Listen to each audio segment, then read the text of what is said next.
ଏହି କାହାଣୀ ଆମ ପାଖକୁ ଆମର ଜଣେ ଭାଇ ପଠାଇଛନ୍ତି। ଚାଲନ୍ତୁ ସେ ପଠାଇଥିବା କାହାଣୀଟିକୁ ଶୁଣିବା। ମୋର ନାଁ ହେଉଛି ଜ୍ୟୋତି। ମୋ ଘର ଭୁବନେଶ୍ୱରରେ। ମୋର ବୟସ 18 ବର୍ଷ। ଦେଖିବାକୁ ମୁଁ ପୁରା ଫିଟ୍। ମୋ ବୋଉର ନାଁ ହେଉଛି ମିତା। ତାର ବୟସ ପାଖାପାଖି 40 ବର୍ଷ ହେବ। ଦେଖିବାକୁ ଶ୍ୟାମଳୀ ରଙ୍ଗ, ଆଉ ଟିକେ ମୋଟି। ତା ଗାଣ୍ଡି ପୁରା 36। ଯିଏ ବି ଦେଖିବ ତାର ଗାଣ୍ଡି ମାରିବାକୁ ତାର ପ୍ରବଳ ଇଚ୍ଛା ହେବ। ସେ ସବୁବେଳେ କୁର୍ତ୍ତି ପିନ୍ଧେ। ତା କୁର୍ତ୍ତିରୁ ତାର ତୁଧ ପୁରା ଫୁଟିକି ଦେଖାଯାଉଥାଏ। ସେ ଯେତେବେଳେ କପଡ଼ା ପିନ୍ଧେ, ଡ୍ରେସ୍ ପିନ୍ଧେ, ମୁଁ ତାର ଦୁଧକୁ ଦେଖୁଥାଏ। ସେ ମୋ ସାମ୍ନାରେ ବେଳେବେଳେ ଡ୍ରେସ୍ ବଦଳେଇଥାଏ। ଦିନେ ସେ ତାର ଡ୍ରେସ୍କୁ ଖୋଲୁଥିଲା। ସେତେବେଳେ ଭୁଲରେ ତାର ଗୋଟେ ଦୁଧ ତାର ଟେପ୍ରୁ ବାହାରି ଆସିଥିଲା। ଓଃ, କ'ଣ ଦେଖାଯାଉଥିଲା! ତାର ଦୁଧ ଏତେ ଛୋଟ ନୁହଁ କି ଏତେ ବଡ଼ ନୁହଁ, ହାତକୁ ପୁରା ଆସିଯିବ। ତା ଦୁଧର କଳା ଭୁଣ୍ଡି ଦେଖି ମୋର ବାଣ୍ଡ ପୁରା ଠିଆ ହୋଇଯାଇଥିଲା। ସେବେଠୁ ମୁଁ ଭାବିଲି, ମୁଁ ଯଦି ମୋର ବୋଉକୁ ପଟେଇଦେବି ତାହେଲେ ତ ସେଇ ଦୁଧକୁ ଦଳିବାକୁ ମିଳିବ। ହେଲେ କେବେ କରିପାରିଲି ନାହିଁ। ହେଲେ ମୋ ସହ କିଛି ଏମିତି ହେବ ବୋଲି ମୁଁ ଜାଣିନଥିଲି। ଯାହା ଫଳରେ ଆଜି ମୁଁ ମୋର ବୋଉକୁ ନିର୍ଧୁମ ଘେଉଛି। ତେବେ ଚାଲନ୍ତୁ ମୁଁ ଆପଣମାନଙ୍କୁ କହିବାକୁ ଯାଉଛି କିପରି ମୁଁ ମୋର ବୋଉକୁ ପଟେଇ ତାକୁ ନିର୍ଧୁମ ଘେଇ ଚାଲି। ଦିନେ ବୋଉ ମୋତେ କହିଲା ଟିକେ ରସଲଗଡ଼ ଯିବାକୁ। ସେଠି ସେ ଗୋଟେ କିସ୍ତି ଲୋନ୍ କରୁଛି। ସେଠି ଯାଇକି ଗୋଟେ ସାଇନ୍ ଦେଲେ ତା ପାଖକୁ ପଇସା ଆସିବ। ମୁଁ ହଉ ଯିବି କହିକି ଆମେ ଦିନ ଗୋଟାଏରେ ବାହାରିଲୁ। ଆମ ଘର ପାଖରୁ ରସୁଲଗଡ଼ 15 କିଲୋମିଟର ଦୂର ବାଟ ହେବ। ଆମେ ସେଠି ପହଞ୍ଚିଲୁ। ସେଠି ଗୋଟେ ଲୋକଟେ ଆସିଲା ଆଉ ବୋଉକୁ ନେଇ ସେ ଅଫିସ୍ ଭିତରକୁ ଗଲା। ମୁଁ ବାହାରେ ଠିଆ ହୋଇଥିଲି। ଏମିତି 15ରୁ 20 ମିନିଟ୍ ଗଲା ପରେ ବୋଉ ମୋତେ କଲ୍ କଲା। ଆଉ ଧୀରେ ସେ କହିଲା, ଗାଡ଼ି ବୁଲା, ମୁଁ ଯାଉଛି 5 ମିନିଟ୍ ଭିତରେ। ଆଉ ତାପରେ କଲ୍ କାଟିଲା। ମୁଁ ଗାଡ଼ି ବୁଲେଇ ଠିଆ ହୋଇଥିଲି। ହେଲେ ବୋଉ ଜମାରୁ ଆସିଲାନି। ମୁଁ ତାପରେ 10 ମିନିଟ୍ ପରେ କଲ୍ କରିଲି। ହେଲେ ବୋଉ ମୋର କଲ୍କୁ ତୁରନ୍ତ କାଟିଦେଲା। ମୁଁ ସେଇଠୁ ଆଉ କିଛି ସମୟ ଅପେକ୍ଷା କଲି। ତାପରେ ବୋଉ ଆସିଲା ଆଉ ଆମେ ଘରକୁ ପଳେଇ ଆସିଲୁ। ବୋଉ କହିଲା, ପଇସା ଆଜିକାଲି ଭିତରେ ଆସିଯିବ। ମୁଁ ସେଇଠୁ ଆଉ କିଛି କହିଲିନି। ତା ପରଦିନ ପୁଣି ସେ ଲୋକ ବୋଉକୁ କଲ୍ କରି କହିଲା ଯେ ତାର ଡକୁମେଣ୍ଟରେ କିଛି ଭୁଲ ହୋଇଯାଇଛି, ସେଥିପାଇଁ ପୁଣି ଥରେ ଯିବାକୁ ହେବ। ବୋଉ ସେଇଠୁ ତାକୁ କହିଲା, ହଉ ମୁଁ କାଲି ଯିବି। ତା ପରଦିନ ମୁଁ ପୁଣି ବୋଉକୁ ନେଇକି ଗଲି। ମୁଁ ବାହାରେ ଠିଆ ହେଲି ଆଉ ବୋଉ ଭିତରକୁ ଗଲା। ବାହାରେ ଅଧିକ ଖରା ହେଉଥିଲା, ସେଥିପାଇଁ ମୁଁ ଗେଟ୍ ଖୋଲି ଭିତରକୁ ଗଲି। ସେ ଅଫିସ୍ ଗୋଟେ 2 ମହଲା ଘର ଭଳି ହୋଇଥିଲା। ମୁଁ ତଳେ ସେ ମେନ୍ କବାଟ ପାଖରେ ଯାଇକି ବସିଲି। ମୋର ଟିକେ ଶୁଣିବା ଶକ୍ତି ଅଧିକ। ମୋତେ ଦୂରରୁ ଯାହା କଥା ହୁଅନ୍ତି ଟିକେ ଟିକେ ଶୁଭାଯାଏ। ମୁଁ ସେଠି ବସିଥିଲି। ଭିତରୁ ମୋତେ ଶବ୍ଦ ଆସିଲା। ବୋଉ ଶବ୍ଦ ଭଳି ଲାଗିଲା। ସେ କହୁଥିଲା, ଆଜି ଜଲ୍ଦି କର, ପୁଅ ବାହାରେ ଅଛି। ଜଲ୍ଦି ସାର, ମୁଁ ଯିବି। ଆଉ ଏଥର ଲାଷ୍ଟ। ଏଥର ଯେମିତି ବି ହଉ ଲୋନ୍ଟା ମୋତେ ମିଳିଯିବା ଦରକାର। ମୁଁ ଏସବୁ ଶୁଣି ଆଶ୍ଚର୍ଯ୍ୟ ହୋଇଗଲି। ଆଉ ଭିତରେ କ'ଣ ସବୁ ହେଉଛି ଦେଖିବା ପାଇଁ ପାଗଳ ହୋଇଗଲି। ମୁଁ ସେଇଠୁ ଦେଖିଲି କବାଟ ଅଧା ଆଉଜା ହୋଇଥିଲା। ମୁଁ ଧୀରେ କରି ସେ କବାଟ ଖୋଲି ଭିତରକୁ ଗଲି। ଭିତରେ କେହି ନଥିଲେ। ମୁଁ ସେଇଠୁ ଧୀରେ ଧୀରେ କରି ତାଙ୍କ ଅଫିସ୍ ରୁମ୍କୁ ଗଲି। ଏଡ଼େ ବଡ଼ ଘରେ କେହି ନଥିଲେ। ମୋ ଅଫିସ୍ ରୁମ୍ ପାଖରେ ଗଲା ପରେ ଦେଖିଲି କବାଟ ଖୋଲା ଅଛି ଆଉ ଭିତରେ ସବୁ ଝରକାର ସ୍ପେନ୍ ପକା ହୋଇଯାଇଛି। ମୁଁ ସେଇଠୁ ଚୁପ୍ କରି ସେ କବାଟ କଡ଼ରେ ଲୁଚିଲି ଆଉ ଯାହା ସବୁ ହେଉଥିଲା ଦେଖୁଥିଲି। ସେ ଲୋକ ବୋଉକୁ ସେଠି ଥିବା ଟେବୁଲ ଉପରେ ବସେଇ ଦେଇଛି ଆଉ ବୋଉର କୁର୍ତ୍ତିକୁ ଉପରକୁ ଟେକି ଦେଇ ତାର 2ଟି ଦୁଧକୁ ତଳୁଛି ଆଉ ଗୋଡ଼ 2ଟିକୁ ଉପରକୁ ଟେକି ଦେଇ ପ୍ୟାଣ୍ଟ ଖସେଇ ଚଡ଼ିକୁ କାଢ଼ି ବିଆକୁ ଚାଟି ଚାଲିଛି। ବୋଉ ସେଠି ଖାଲି ମୁଣ୍ଡ ଉପରକୁ ଟେକି ଦେଇ ସଁ ସଁ ହେଉଥିଲା। ମୋର ବୋଉ ପୁରା ଗିହାଗିହିର ରାଣୀ ପରି ଦେଖାଯାଉଥିଲା, ଯାହାକୁ କି ଏହି ଦୁନିଆର କୋଉ ବାଣ୍ଡ ଶାନ୍ତି କରିପାରିବନି। ହେଲେ ସେ ସମସ୍ତଙ୍କୁ ଶାନ୍ତି କରିଦେବ। ତାର ସେ ବିଆ ଦେଖି ମୋର ବୋଉର ବିଆ ପୁରା ଚାରିଆଡ଼େ କଳା ହେଲେ କ'ଣ ହେବ? ସେ ଲୋକ ବୋଉର ବିଆକୁ ଅମୃତ ଭଳି ଚାଟି ଚାଲୁଥିଲା। ବୋଉ ତାର ଚୁଟିକୁ ମୁଣ୍ଡ ଚୁଟିକୁ ପୁରା ଖୋଲି ଦେଇଥାଏ। ସେ ଲୋକ ତାପରେ ଉପରକୁ ଉଠିଲା ଆଉ ବୋଉକୁ ଚୁମା ଦେବାକୁ ଲାଗିଲା।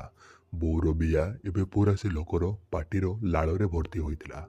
ତା ବୋଉର ବିୟାରୁ ଥପ ଥପ ଲାଳ ତଳେ ପଡ଼ୁଥାଏ ଆଉ ବିୟା ଭିତର ପୁରା ମେଲେଇକି ଦେଖାଯାଉଥାଏ।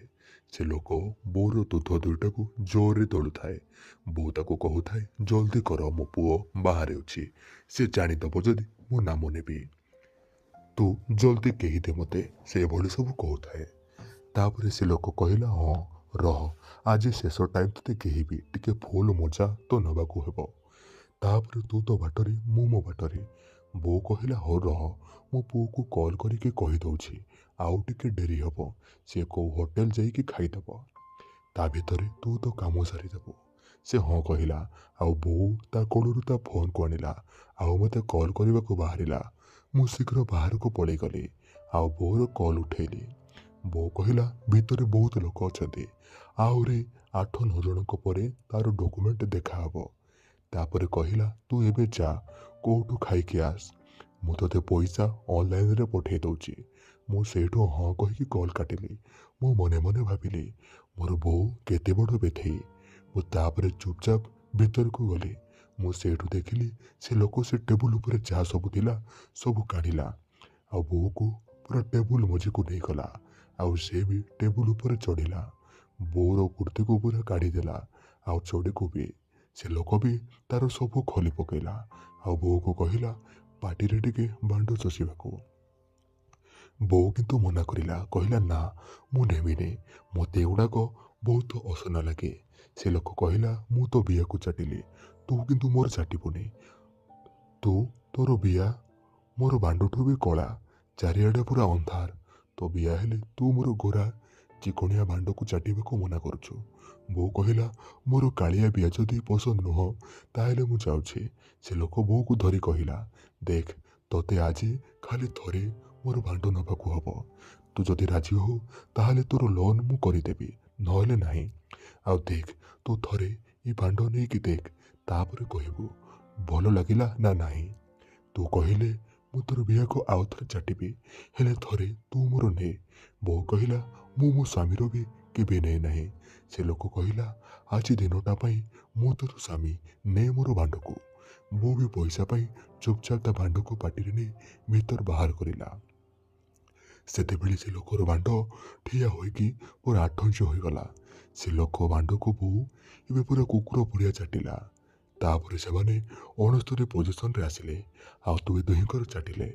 କିଛି ସମୟ ପରେ ସେ ଲୋକ ଉଠି ବୋଉର ଗୋଡ଼କୁ ମିଲେଇଲା ଆଉ ତାର ବାଣ୍ଡରେ ବେଲୁନ ଲଗେଇଲା ଆଉ ବୋଉର ବିୟାରେ ଭରେଇଲା। ବୋଉ ଟିକେ ରଡ଼ି ଛାଡ଼ିଲା। ତାପରେ ସେ ଲୋକ ଧୀରେ ଧୀରେ କରି ବୋଉକୁ ଘେରି ଚାଲିଲା। ବୋଉକୁ ଦେଖି ମୋତେ ଏମିତି ଲାଗୁଥିଲା ସେ ତା ଜୀବନର ସବୁ ଖୁସି ଏଇଠି ପାଉଛି। ସେ ଏତେ ଚିଲ୍ଲାଉନଥିଲା, ଖାଲି ମଝିରେ ମଝିରେ ସଁ ସଁ ହଉଥିଲା। ବୋଉ ହସି ହସି ଘିଆ ଖାଉଥାଏ। ସେ ଲୋକ କହିଲା, ଯା, ଯାହା କହ ମିତା, ବୋଉର ନା ମିତା, ମୁଁ ଆଜି ପର୍ଯ୍ୟନ୍ତ ଯେତେକ ବି ସ୍ତ୍ରୀ ଲୋକଙ୍କୁ ଘେହୁଛି ସେମାନଙ୍କଠୁ ତୁ ବହୁତ ଅଲଗା। ମୁଁ ତୋଠୁ ବି ସୁନ୍ଦର ଆଉ ସୁନ୍ଦର ସୁନ୍ଦର ଝିଅ ଆଉ ମାଇକିନାକୁ ଘେହିଛି, ହେଲେ ସେମାନେ ବି ତୋ ଭଳି ମଜା ମୋତେ ଦିଅନ୍ତି ନାହିଁ। ସେମାନେ ଯେମିତି ଚିଲ୍ଲାନ୍ତି ତୁ ତାଙ୍କ ଭଳି ଚିଲ୍ଲାଉ ବି ନାହୁଁ। ତୁ ଫାଷ୍ଟ ସ୍ତ୍ରୀ ଯିଏ ମୋ ଠାରୁ ହସି ହସି ଘିଆ ଖାଉଛି। ବୋଉ କହିଲା, ହଁ ମୋତେ କଷ୍ଟ ହେଉଛି, ହେଲେ ମଜା ବି ଲାଗୁଛି। ଆଜି ପର୍ଯ୍ୟନ୍ତ ମୁଁ ଯାହାଠୁ ବି ଘିଆ ଖାଇଛି ସେମାନେ ମୋତେ ତୋ ଭଳି ଶାନ୍ତି କରିନାହାନ୍ତି। ଏତିକି କହି ସେ ଲୋକକୁ ବୋଉ ତା ଆଡ଼କୁ ଟାଣି ଆଣିଲା ଆଉ ତାର ଓଠକୁ ଚାଟି ଚାଲିଲା। ମୁଁ ମୋ ଫୋନରେ ସେସବୁ ଭିଡ଼ିଓ କରୁଥିଲି। ସେ ଲୋକ ମୋ ବୋଉର ଅଣ୍ଟାକୁ ମାଡ଼ି ବସି ତା ବିୟାରେ ଜୋର ଜୋର କେହି ଚାଲୁଥାଏ ଆଉ ତା ଓଠ ଆଉ ଦୁଧକୁ ଚାଟୁଥାଏ। ସେମାନେ ଦୁହେଁ ପୁରା ଗିହା ଭିଡ଼ିଓରେ ଯେମିତି ଗିଆ ଗିଆ ହୁଅନ୍ତି ସେମିତି ହେଉଥିଲେ। ବୋଉ ସେଇ ଲୋକକୁ କହୁଥାଏ, ମୁଁ ତୁମକୁ ବହୁତ ଭଲ ପାଏ ସାର୍। ସେ ଲୋକ ବି ଏବେ ପୁରା ଜୋସରେ ବୋଉ ବିୟାରେ କେଉଥାଏ। ସେ ଘର ସାରା ଖାଲି ଥପ୍ ଥପ୍ ଶବ୍ଦ ହେଉଥାଏ।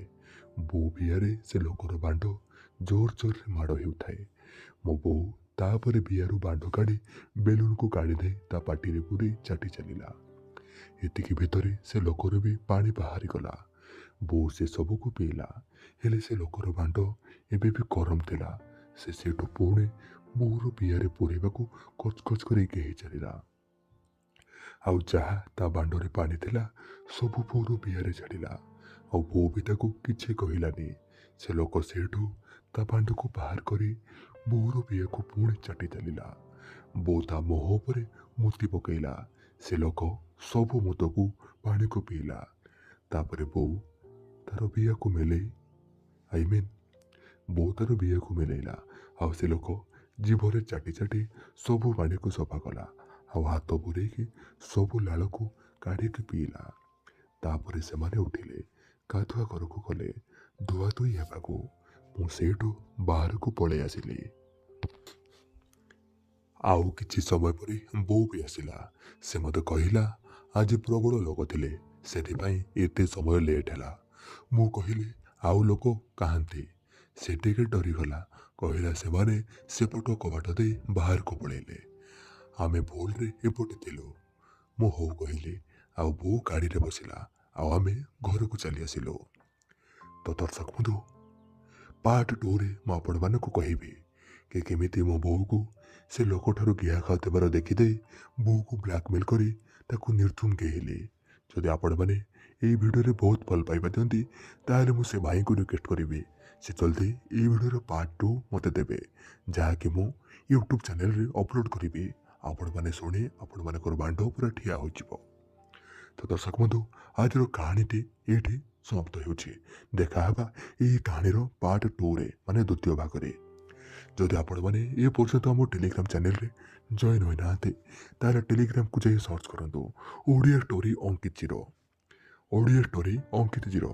ସେଇଠି ଜଲ୍ଦି ଜଏନ୍ ହୁଅନ୍ତୁ। ରହୁଛି।